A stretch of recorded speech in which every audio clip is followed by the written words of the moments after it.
आज भारत की 5 classical language की विभिन्न संगठनों की ओर से, उन संस्थाओं की ओर से 55 दुर्मूल्य साहित्य को लोकार्पित किया गया। तमिल, तेलुगु, मलयालम, कन्नड़ और उड़िया ऐसे 5 भाषाओं में CIIL के तहत और CICT के तहत जो प्रयास चल रहा है भारत सरकार की, क्लासिकल लैंग्वेज को महत्व देना। पहले 6 क्लासिकल लैंग्वेज था, इस 5 के अलावा संस्कृत भी है।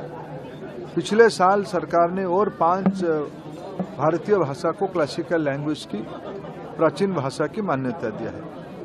मराठी, बंगाली, ओहमिया, पाली और प्राकृत। भारत की भाषा समाज को जोड़ती है। भारत में हजारों से ज्यादा संख्या की भाषा है। माननीय प्रधानमंत्री नरेंद्र मोदी जी ने कहा, सभी भारत की भाषा राष्ट्रीय भाषा है। All language are national language. राष्ट्रीय शिक्षा नीति 2020 की यही रिकमेंडेशन है। भारतीय भाषाओं के आधार पे भारत की पढ़ाई होने से भारत की विकास होगा।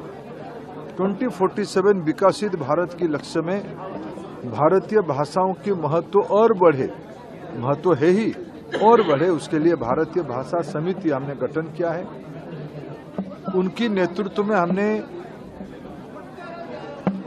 बाल वाटिका से, प्री स्कूल से लेके हाई एंड रिसर्च तक भारतीय भाषा में हो।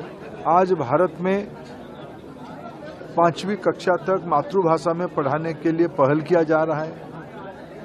भारतीय भाषा में इंजीनियरिंग कोर्सेस भी बनी है। भारतीय भाषाओं में मेडिकल साइंस की कोर्सेस बनी है। भारत की कोर्ट्स में उनकी मातृभाषा आधारित कोर्ट लैंग्वेज बन रहा है। प्रधानमंत्री नरेंद्र मोदी जी ने कहा है कि हमको मैकॉले माइंडसेट को बदलना है।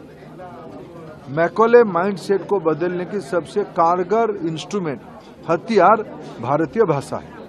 आज हमने 55 किताबों को, 5 भाषा की 55 किताबों को लोकार्पित किया। यह अत्यंत हर्ष की विषय है।